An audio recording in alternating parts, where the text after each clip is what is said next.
software complexity comes from many factors. Communication with clients, that's communication among stakeholders, including clients and developers. And application requirements can be complex. The problems can be very complex. Developers are not domain experts. This relates to the communication issue. And of course, management. We'll discuss project management at the very end of the course. And coding. As you all know, coding software is a very complex endeavor. So, interface abstracts a module. This is of most help in reducing the complexity of what?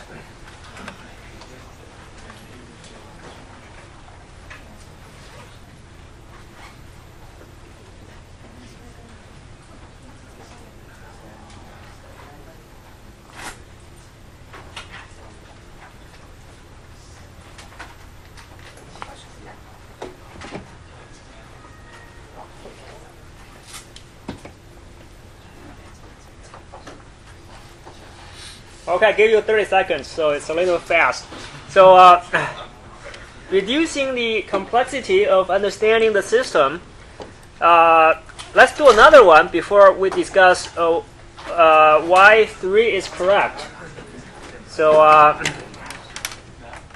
interface encapsulates a module.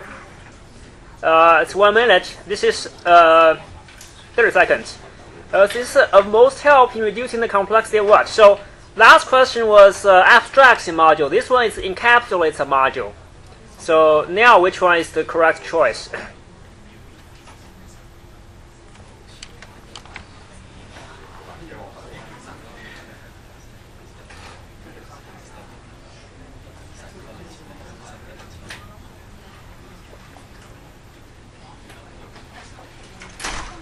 So this one is maintaining the system.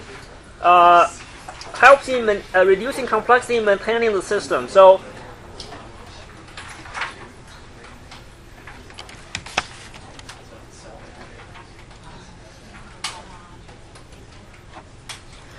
here's the modular development. Interface abstracts a module so that the developer does not have to know how the module is implemented. Therefore, he can understand the module by just understanding the interface. So it helps in reducing the complexity of understanding the system.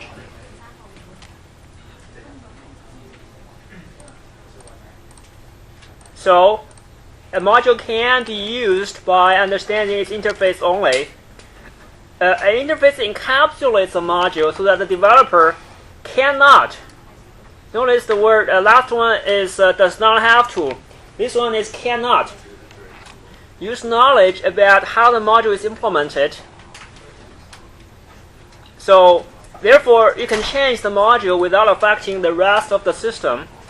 So reduces the complexity of maintaining the system.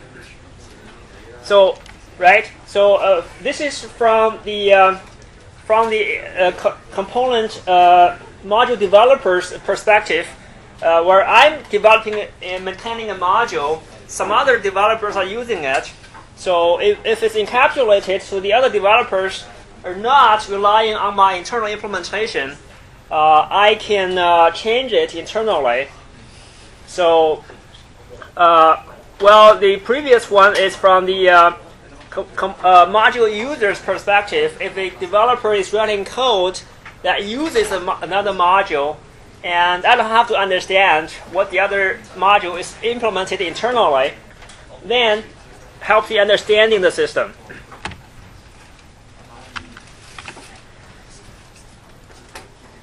In software engineering, we develop models of a software system to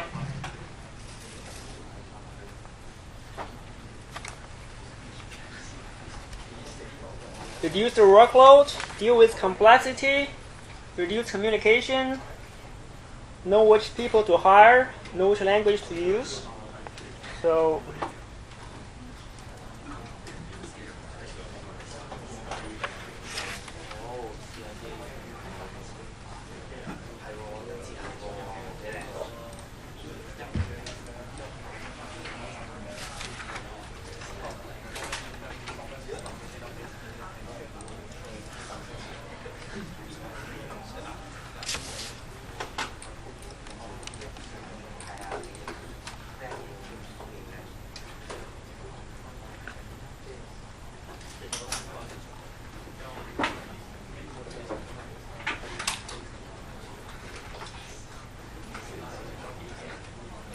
excellent. 2 is correct. So helps us better deal with complexity.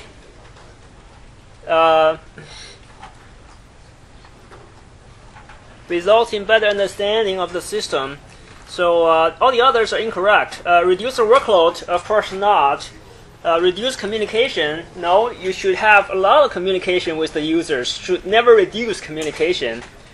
And the others are not correct.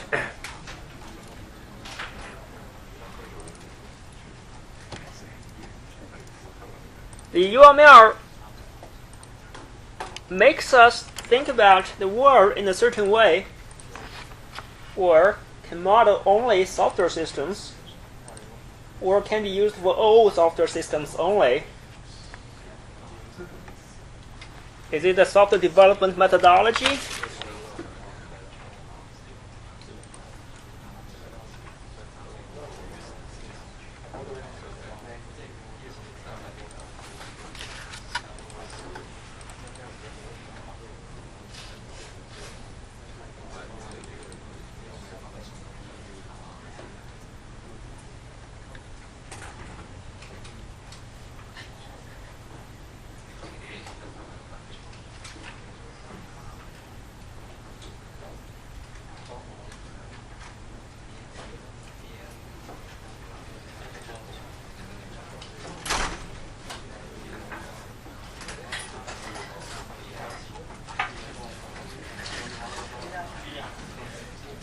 Uh, 4 is incorrect.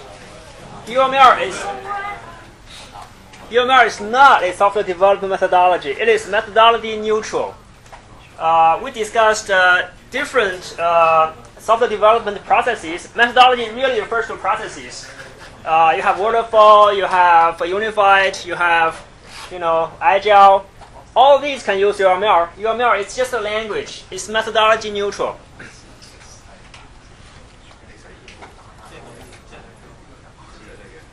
So for the others, makes us think about the world in a certain way.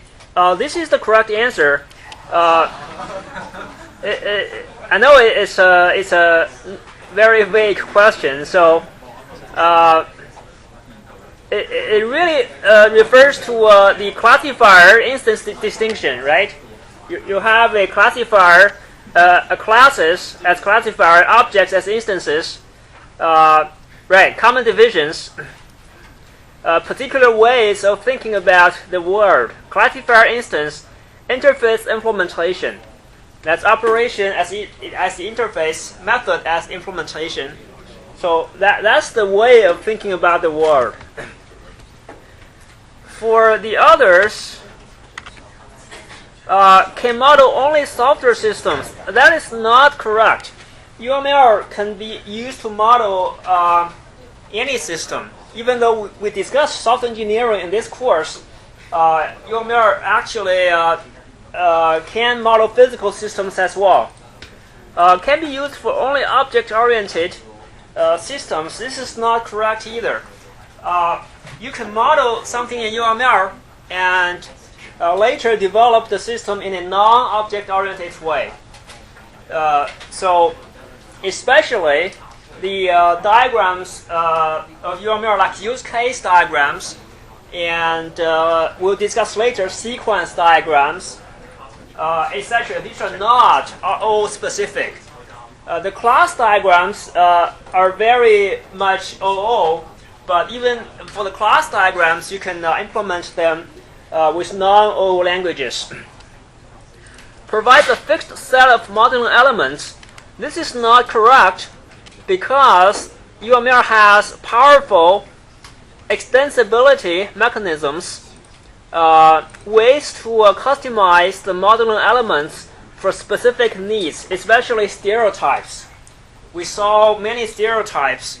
Like in analysis classes, we have boundary, entity, and control classes. These are stereotypes. So you can customize it for your specific application domain by designing your own stereotypes. So it's very extensible.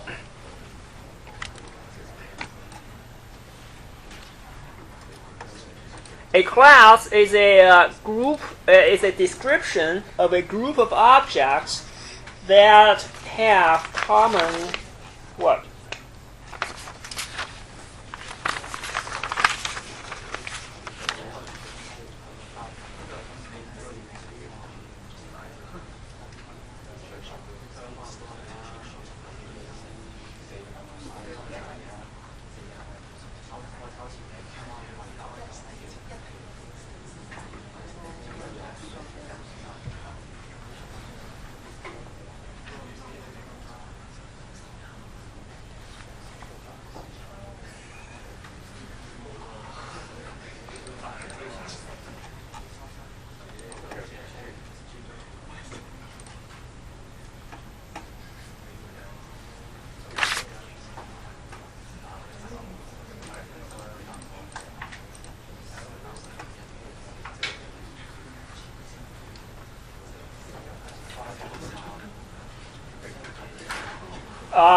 One is correct.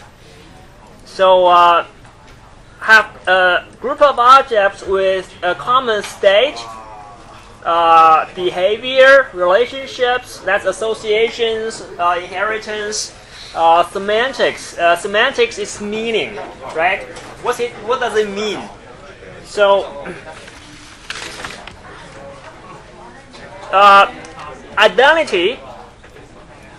Identity is not a common. Every object has its own identity. It has a unique object identifier in the implementation, which is not shown in the class diagram.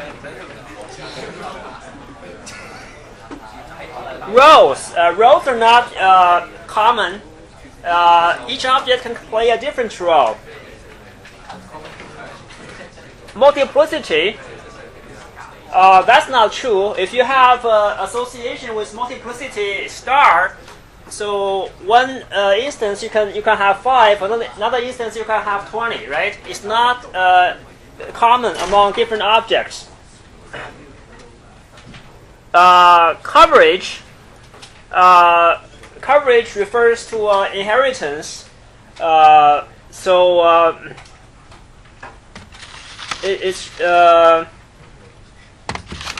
That's just not the right way to say it. If you say common coverage, it doesn't really sound right. So a state refers to the attributes of the objects. They all as students, you all have an attribute called student ID. So that's the common state. It doesn't mean that you have the same student ID. It means that you all have the same attributes. Behavior are the operations. You all have the same operations on the student class.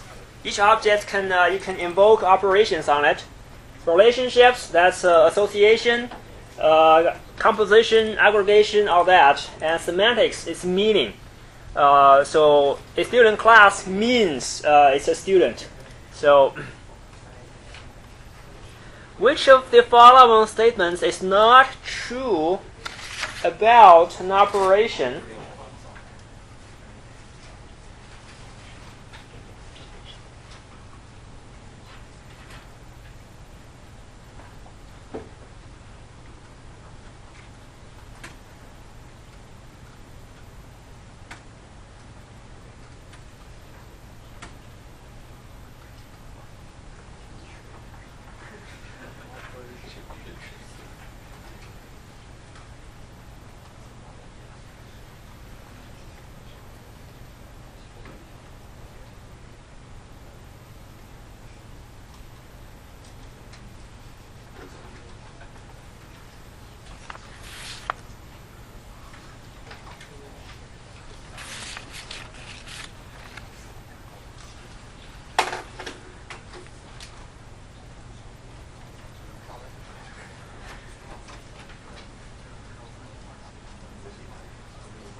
5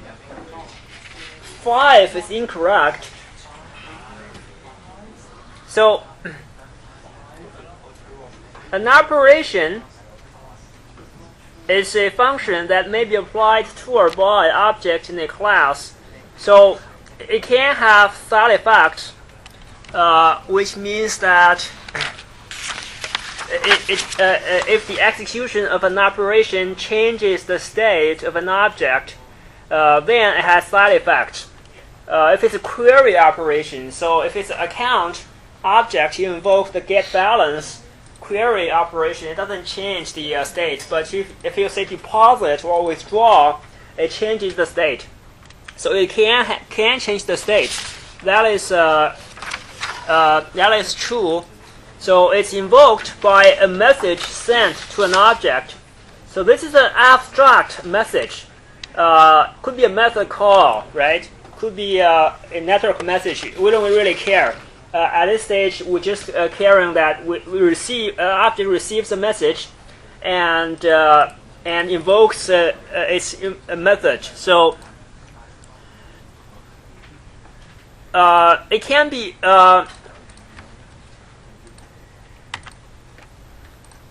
It can have several different implementations. That is correct. So if you have subclass and superclass, base class all have the same operation, but the subclass can override the implementation of the operation.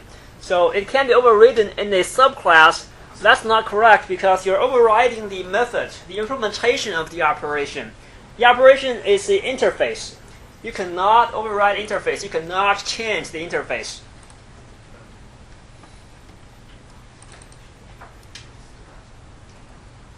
So the method is the implementation. Operation is visible in the interface. Method is hidden. It's a classifier instance distinction. So polymorphic operation, an operation with several different methods. So subclass can override methods of the base class by providing a different method implementation, but the interface stays constant. You cannot change the signature of the operation. So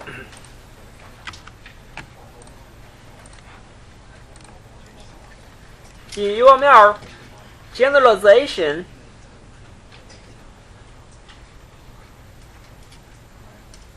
what do they do?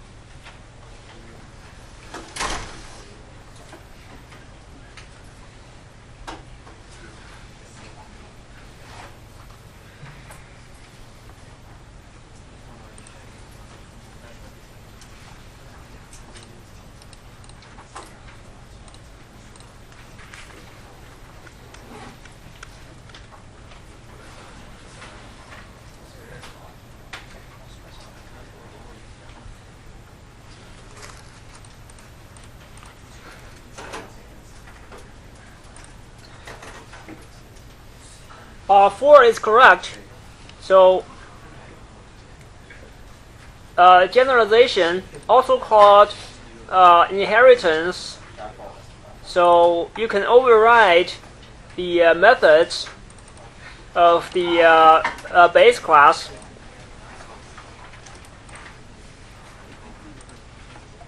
So just a side note, a student asked about multiple inheritance. So I'll just briefly review it here.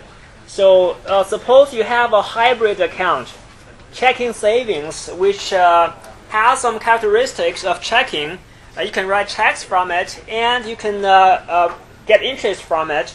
Then it's a hybrid account. Therefore, you inherit from both. But they may have different.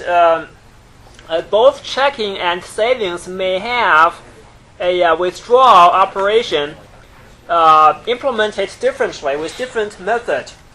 So if it's checking, perhaps you can have overdraft protection, for example, and charge a overdraft fee if it's there's not enough balance. But savings may have a different implementation. So which one does checking savings inherit? So that is the issue. You can resolve it by user-defined order, where the user says, okay, inherit from checking, ignore the one from savings. Or predefined order, or perhaps always prefer the one on the left, for example, or redefine names. Say checking savings account may have a checking withdrawal or savings withdrawal have two operations. So this is just to show you the complexities involved in multiple inheritance. So it's not recommended for common use. It's only used in rare circumstances. So generalization allows a subclass to specialize attributes and operations inherited from its superclass. Also, base class is the same thing. So remove attributes and operations is not correct. You cannot remove anything. You can only add to them. Relates to two different classes by an association relationship. Generalization is not association. It's very different. Composition and aggregation are special types of an association relationship, but generalization is different. Supports stereotype. Stereotype is supported by UML. You can annotate a class with a stereotype. It really doesn't have anything to do with generalization. Links instances of different classes together. That's not true. What's the instance of class? It's an object, right? Generalization is not an object level concept. It's a class level concept.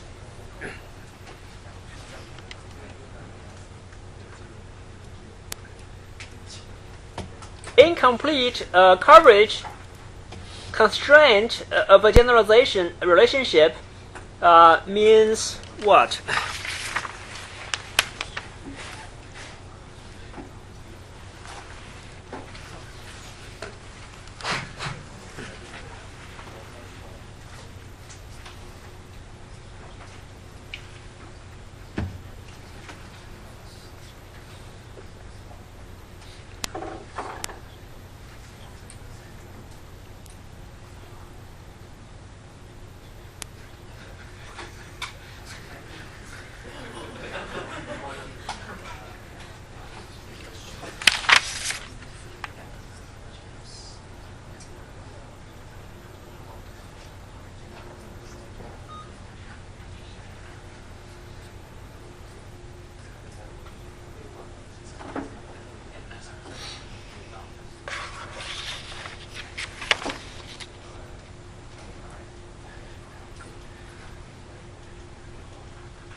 So 5 is correct.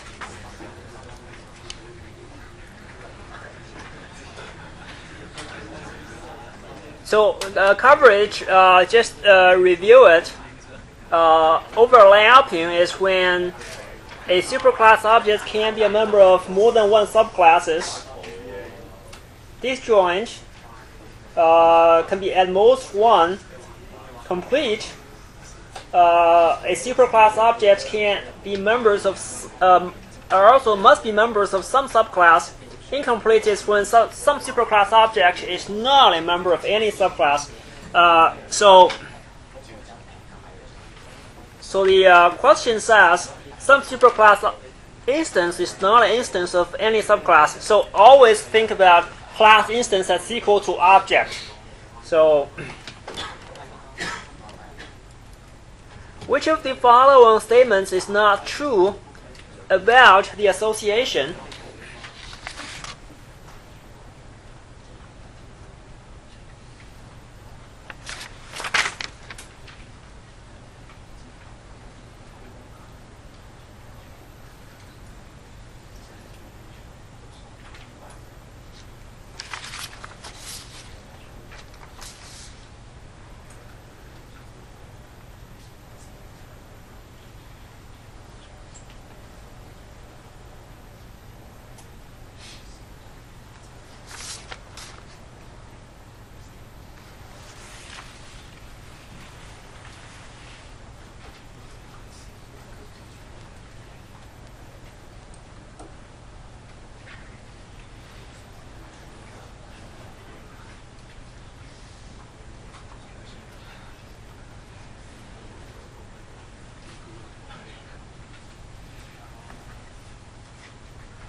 Okay, so people are very confused. So 3 is not true. The fewest people chose 3. So let's see. Association.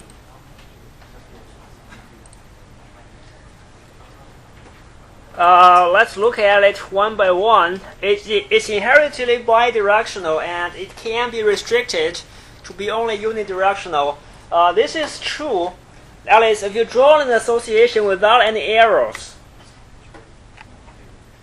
then it's bidirectional. If you have an arrow, it's unidirectional. It has, if it has an arrow, it means that you can only navigate in the direction of the arrow, not backwards. In terms of, say, if you're implementing the system with C++, if you have an arrow from person to course, then you can store a pointer to course object inside a person object and navigate to course, but you cannot store a pointer to person inside of a course object. If it's bidirectional, then you can store both pointers in both objects.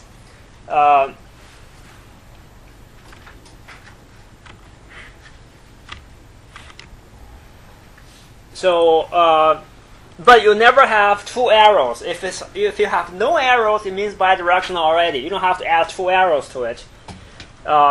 It represents an instance of the relationship. Association is a classifier. Link is an instance. So one association between classes may translate into many links between objects. So link is an instance, not association. You can say it represents a type of relationship. That would be correct. So it can normally only be read meaningfully in one direction. That is true. So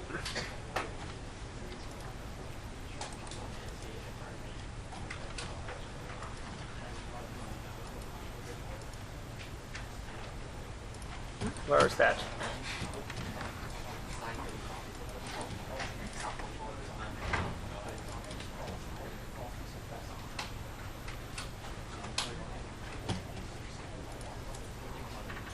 So if a person teaches a course, then you cannot say a course teaches a person, and a person works for an organization. You cannot say it backwards. So it usually can only be read in one direction.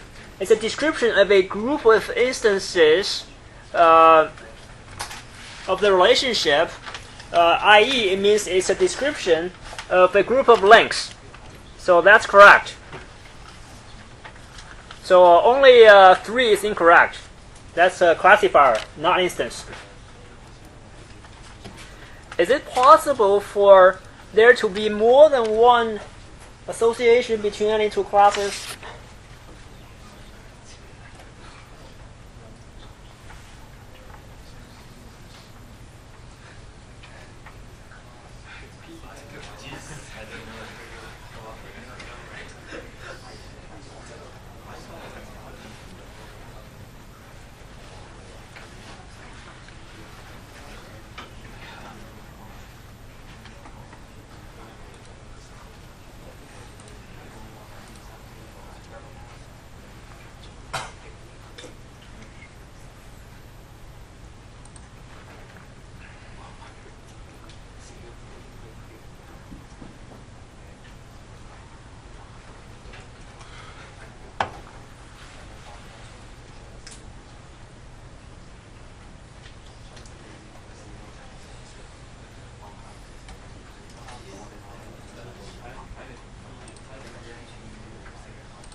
That's true. It's always possible. So here's one example, person and university. A person attended university and works for university. You can have 2 associations.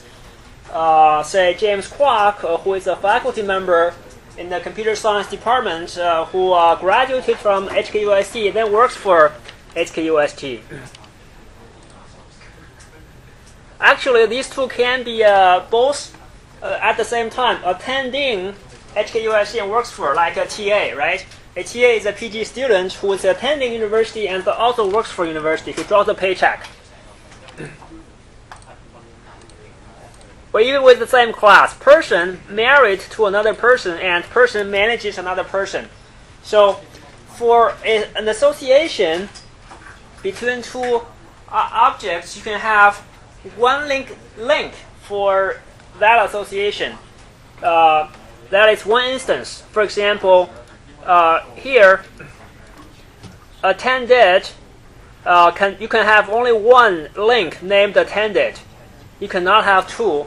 But if you have multiple associations, you can have one link for each one, so multiple links. So you can never have two links for the same association, right?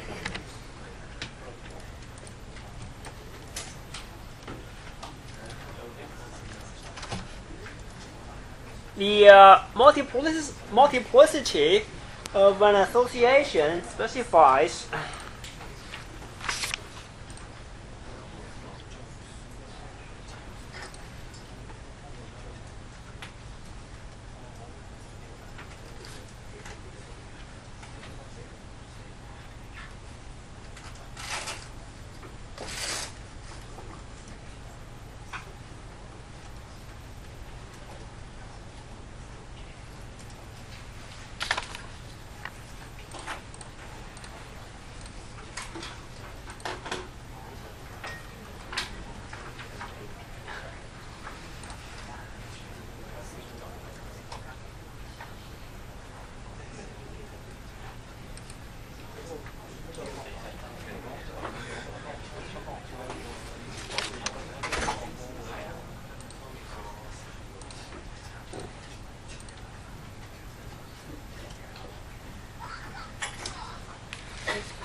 excellent. So 4 is correct.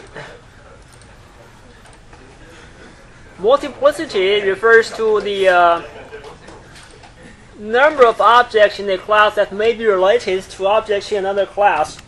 So which class can be related to each other? That's the association itself, not the multiplicity of the association. How many classes participate in the association? So that's the distinction between binary and ternary and other associations. Typically, we only focus on binary associations, but sometimes you need ternary associations where 3 or more classes can be linked together by one association. But that's not the job of the multiplicity of the association. It refers to the number of objects that can or must be related.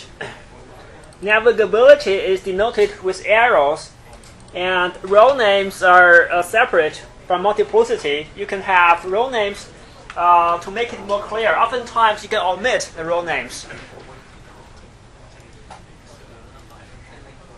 Considering what is true in the real world, what is the most likely multiplicity of the issued to association between a credit card class and person class?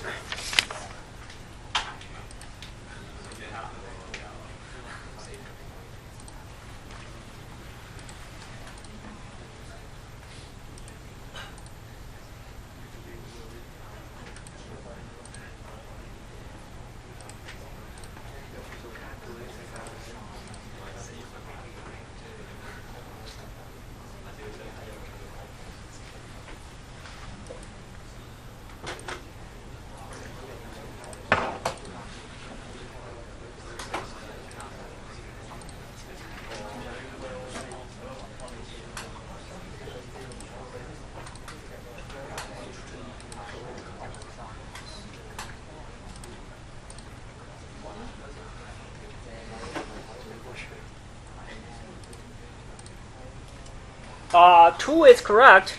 So a person can hold 0 or more credit cards. A credit card is issued to one person. I think some people chose 5 because you think a credit card can have a co-holder, account holder, who can use the same credit card, right? Like a husband gives the wife a credit card with the same, but it's really depends on the meaning of issued to. Most credit card companies issue a card to a person who's responsible for it. If the balance is not paid, then the holder is responsible, not the co-holders. So it's considered issued to one person. But in this case, if you have ambiguities, you can discuss with the client. Usually, it'll become clearer. So the 4 P's in software development, 30 seconds, are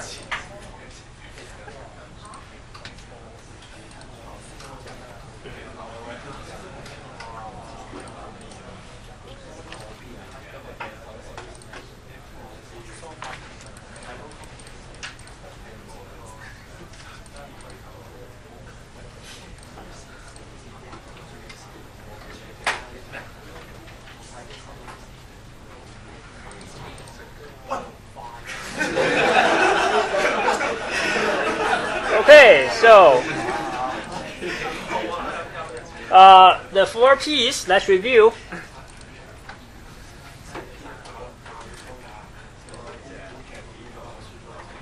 Project, of course, everything revolves around project. People participate. Process, that's the waterfall and all the other unified processes we discussed. And finally, product is the final goal.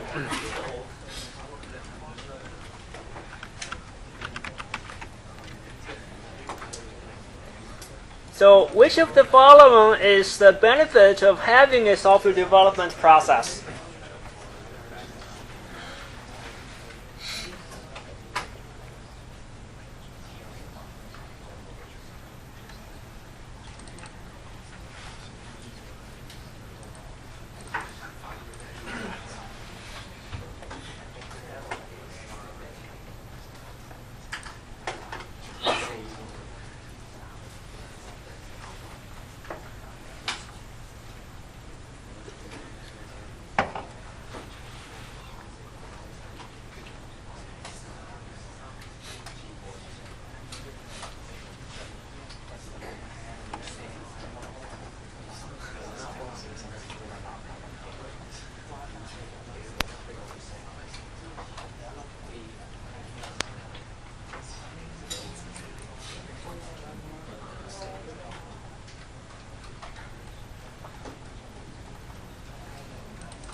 So this is an easy one. Allows division of labor by dividing up work. Easier to know which team members. Easier for each team member to know what to do. Promotes teamwork and communication. And allows expertise reuse and reassignment. So that if someone new comes aboard, you can easily bring him up to speed. Easy training, promotes productivity. So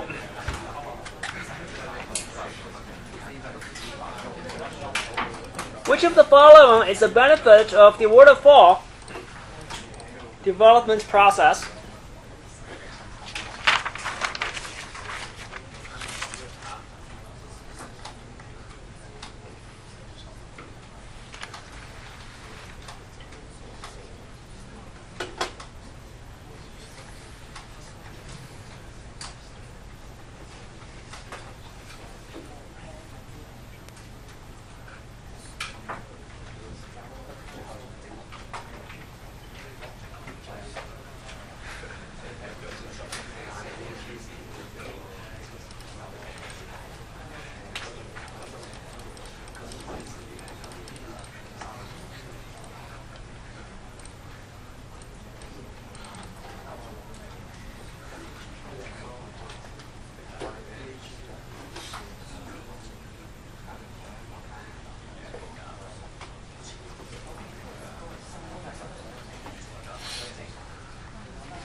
Four is correct.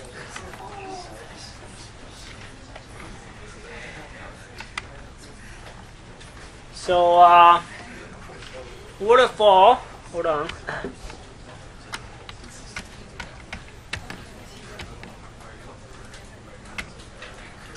Waterfall imposes needed discipline, rigor, and formality. It's systematic, sequential. Notice the word sequential. That is, you can always go one way, from requirements to analysis to design to implementation to testing. You cannot go backwards. Phased approach. So the first one is this weakness. It's not a benefit. It's the exact opposite. Waterfall process requires that you have precise requirements from the very beginning. Development is highly modular. Modularity is orthogonal. You can have modular development for any process. Easier to find people, that's obviously wrong. Makes it more disciplined. So the keyword of waterfall is discipline. You produce a document at every end of every stage, and you never go back. Makes it easier to get user feedback. This is a weakness. It's not easy to get user feedback because you don't have anything to show the user until the end. Prototyping and spiral make it easier because you have something early, prototype, to show the client. So not a waterfall.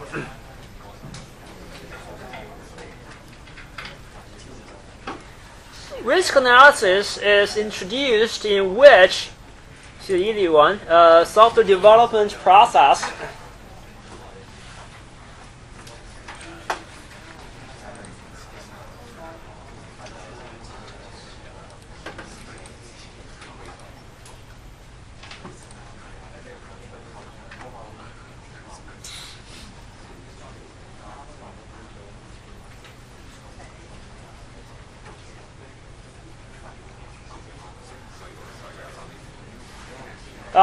It is spiral.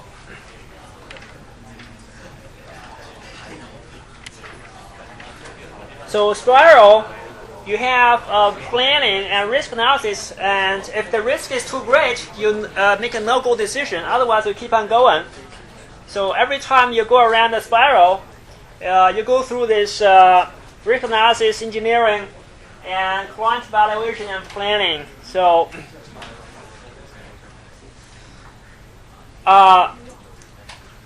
unified process also has it, but unified is not part of the choice.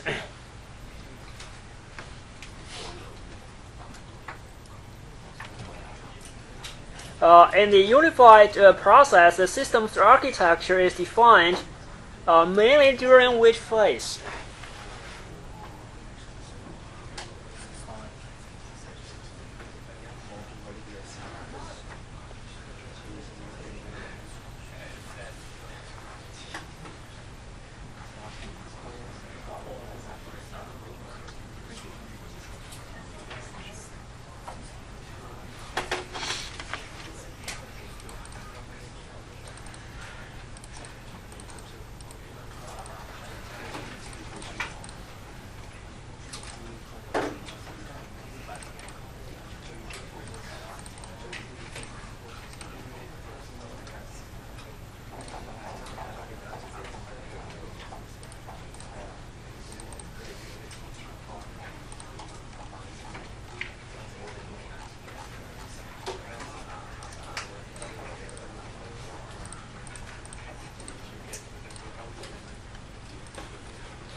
It's the end of the elaboration phase. So elaboration determines the system's lifecycle architecture, creates the executable architecture baseline for the system, the very basic skeleton of the system. So captures 80% of the functional requirements, estimate resources like time, money, equipment, etc. So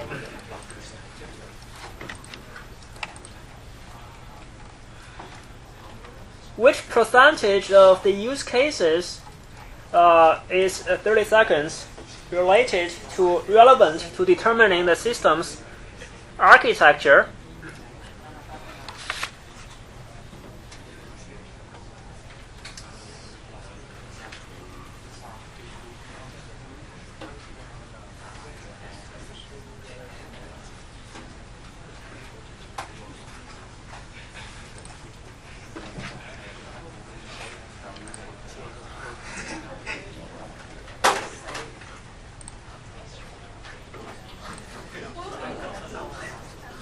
Okay, so it's 5 to 10%. So key use cases. So this is a vague question. I promise there won't be questions like that in the exam. What?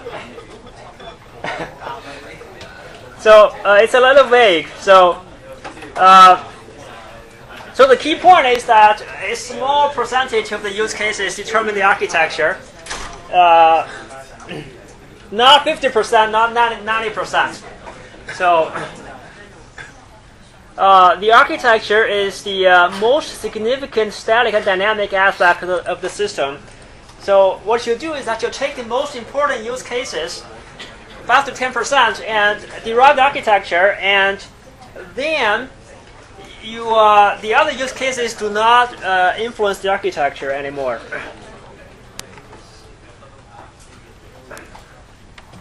So which of the following reasons it's a little for the failure of problems is not related to requirements capture?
Lack of resources is correct. So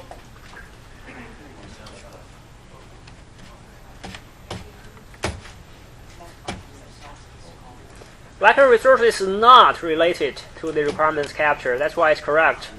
So we have incomplete requirements, lack of user involvement. So why is user involved? It's involved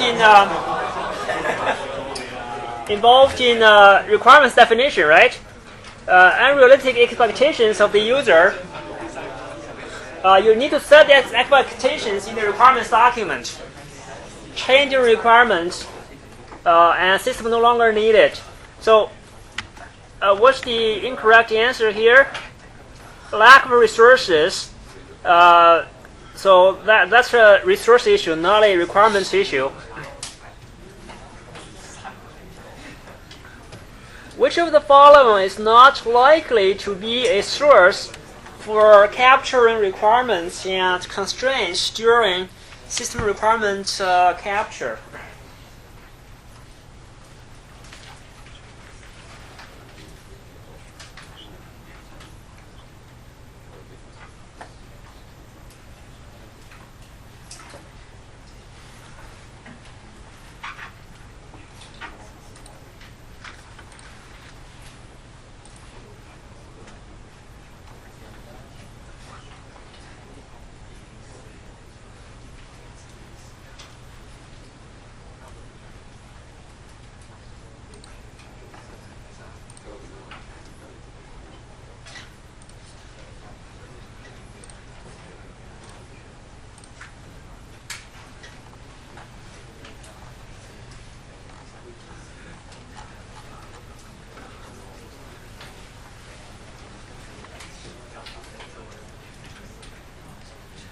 Sorry.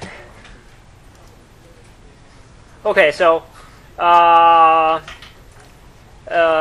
2 is not a source, so you can capture requirements by investigating existing documentation, like charts, forms. That's forms, right? That's a source of requirements. Observing work practices, personal interviews, or group questionnaires, or prototyping. So software vendor documentation. This is referring to software vendors where you buy, say, an Oracle database or IBM middleware to build your own application. And that documentation is really an implementation thing. It's not related to the requirements. So input form is a source. That is, you gather the forms that people have to fill out, and that helps with requirements. Economic feasibility analysis is necessary during requirements capture.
It is 5 for most projects.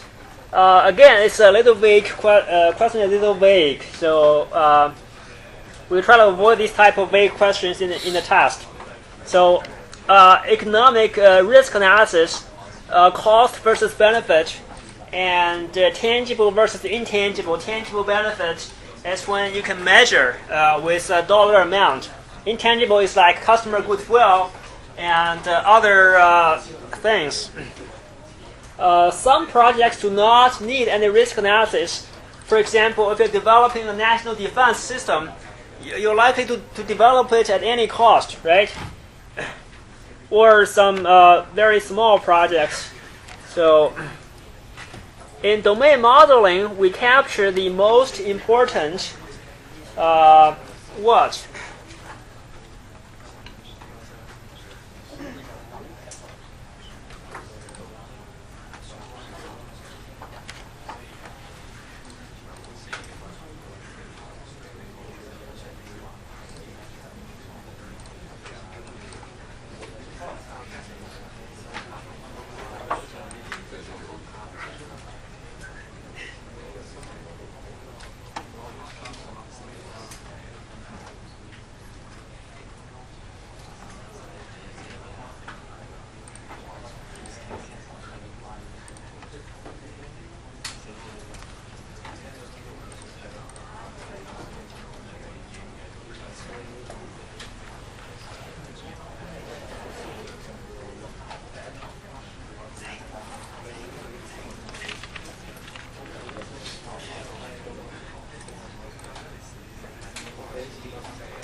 Excellent.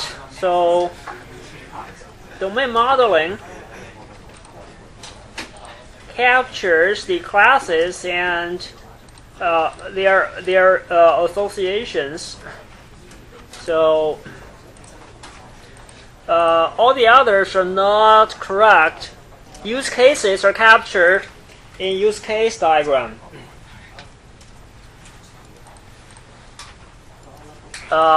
Generalization hierarchy, all associations of the superclass also called base class. It's the same thing.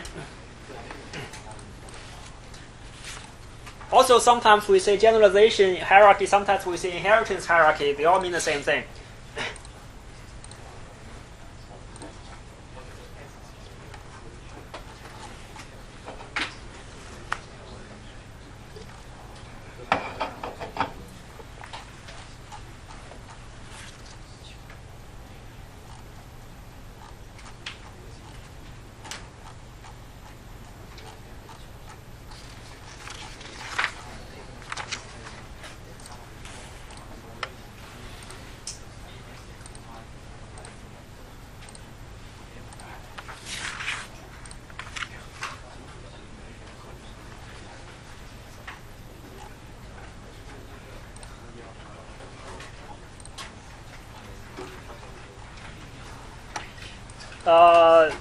That is correct.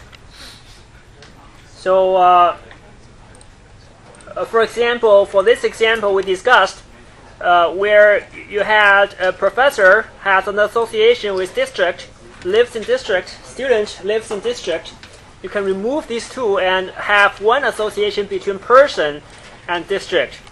We also discussed another example where if it's a course and a professor teaches a course and student takes a course, then you cannot move it to person because they're two different associations. Only the same association can be moved to the base class. Must be binary, must be end-to-end. These are all wrong. Cannot have. Of course, you can have association classes. Must be qualified. No. So, which is the following is not true about an actor?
Four is not true. So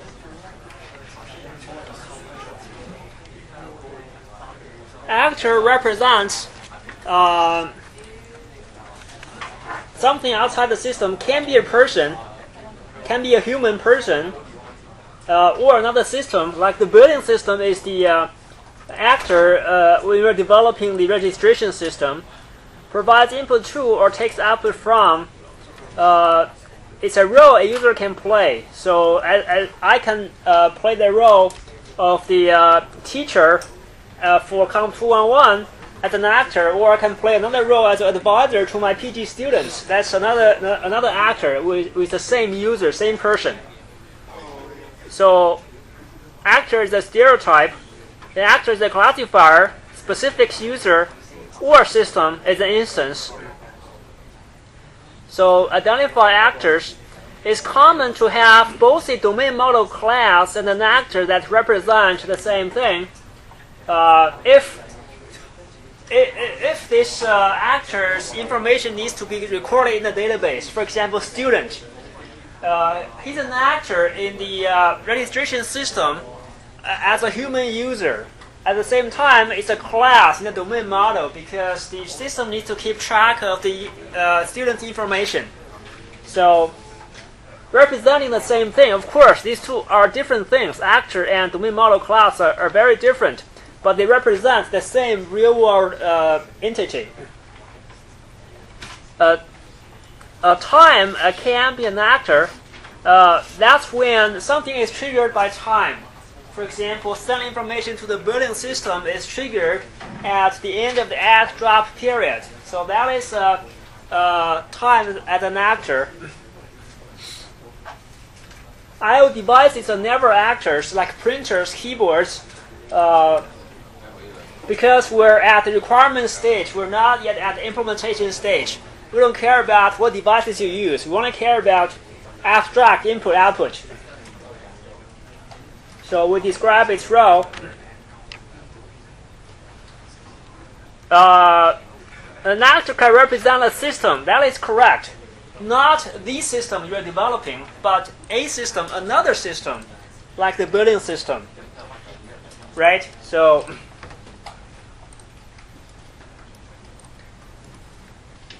a specialized use case shows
it shows alternative ways of accomplishing a use case behavior.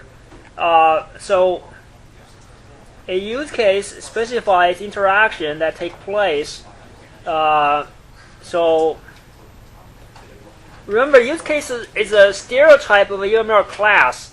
So this thing may look like the novel. It's really a class. So you can draw it as a class diagram thing.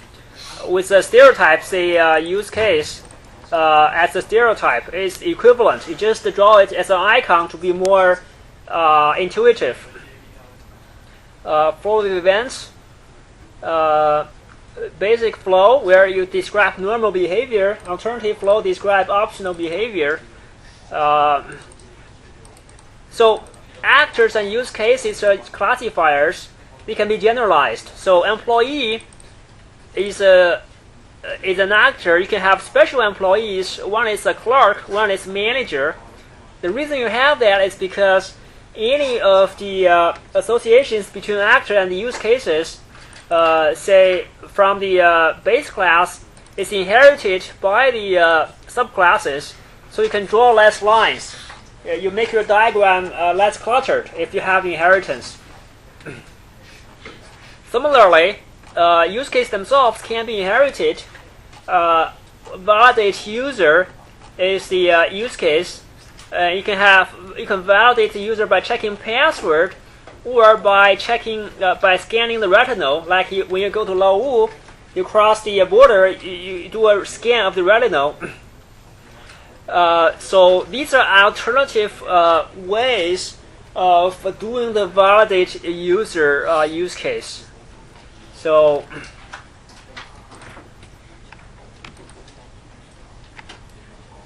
alternative ways to accomplish a use case behavior. So error, optional, extended, shared.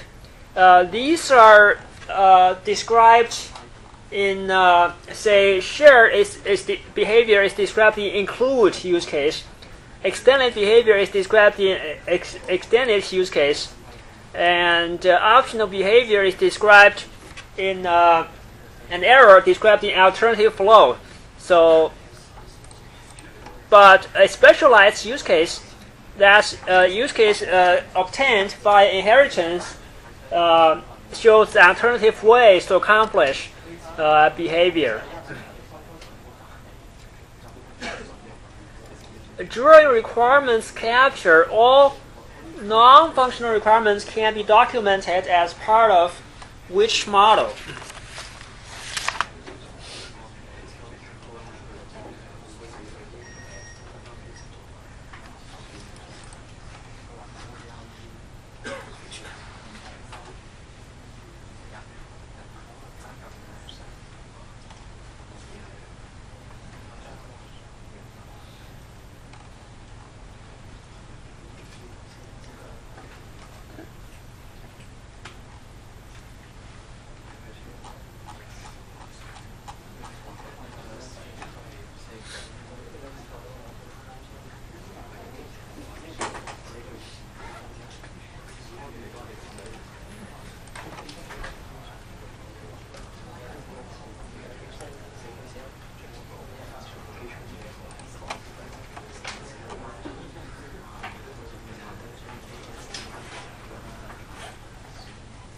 Okay, so this is none of the above.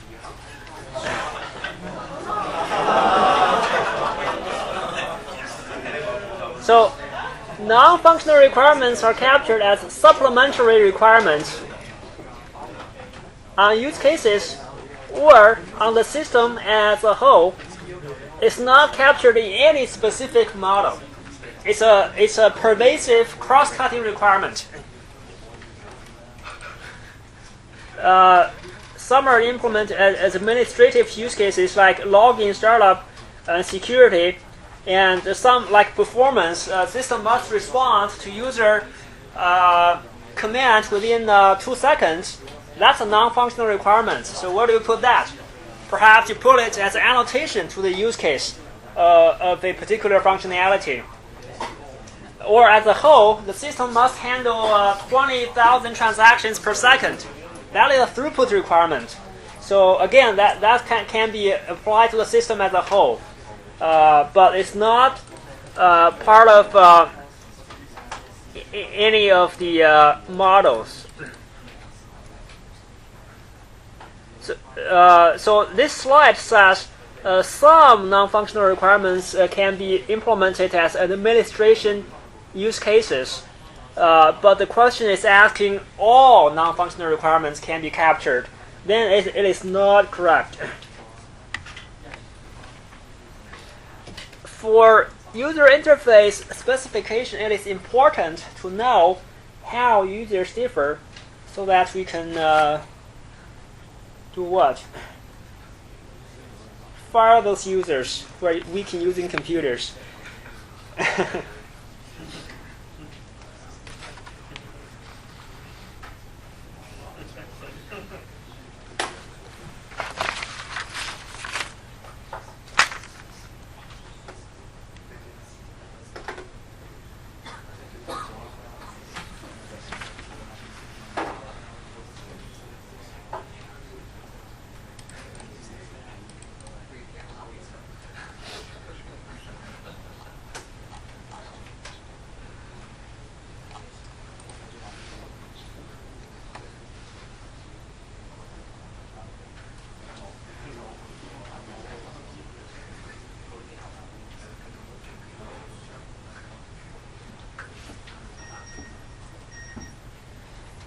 5 is correct.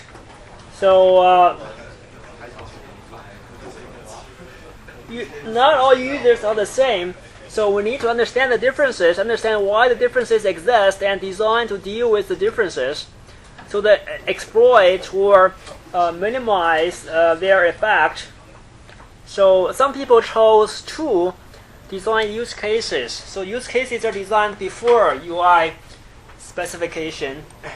That is, use cases describe the abstract functionality, and user interface describe the concrete interface later. So use cases are not influenced by the UI design. It's the other way around. Restructuring system packages. Packages we haven't discussed yet. Analysis packages will be discussed later. But UI could be put into one package, but it is not related to how users differ. Select better user interface development tools. That's not really true, because the same development tool can be used to develop different user interfaces for different users. Compensate for the differences and make it more usable. That's the answer. So in user interface specification, a breakdown in a task refers to what? The task here is the user task, not the operating system task. It's like registering for a course. That is a task.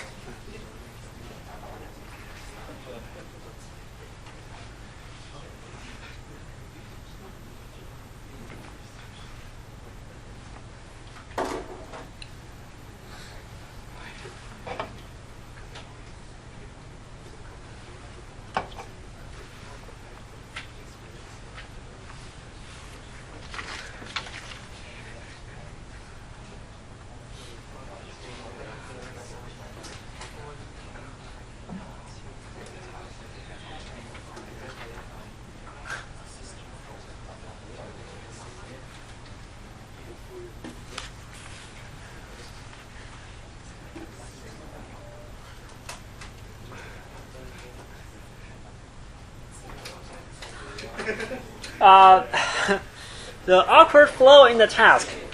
So 1 is the correct answer. So a task, say registering for a course, is a meaningful unit of work. It's a sequence of steps and actions. So say specify semester and year, specify primary and alternate choices. So breakdowns in the current tasks refer to the awkward flow. That is, the user is doing something, he's clicking some buttons, and suddenly he doesn't know what to do, right? It's a breakdown. Or he has to hunt around in the menus to look for what he wants. It's an awkward flow. So to avoid breakdowns, you should try to make the flow smooth. That is, the information is always at the user's fingertips. So that's the definition of breakdown. Crash or throwing a temper, exceptional pass, or validation of user input. These are not the breakdown we're referring to. Which of the following is not a usability principle for UI specification? So I'll give you 30 seconds.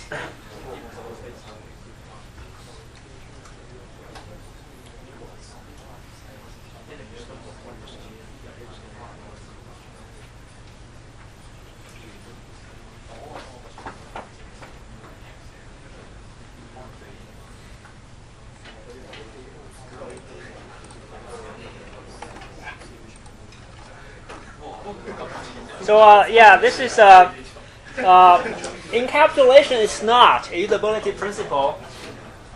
So encapsulation is the class diagram or module-based design principle to help understanding and maintaining the system, as we discussed in the first few questions.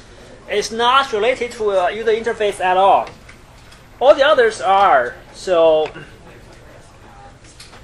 consistency, accuracy, speed, feedback, closure. So you tell the user, okay, you are done.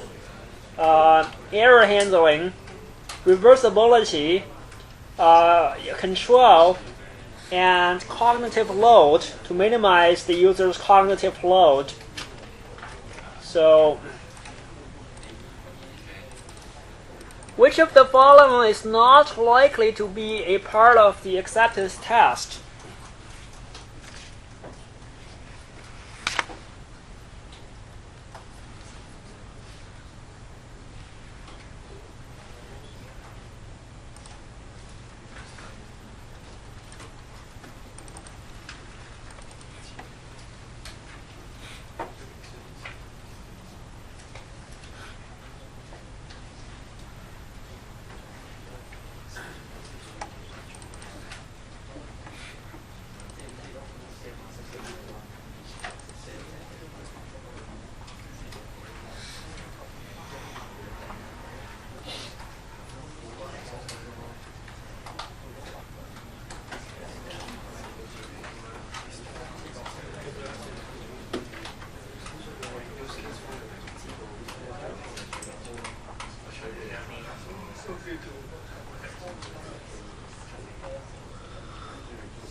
User's manual is not part of the acceptance test.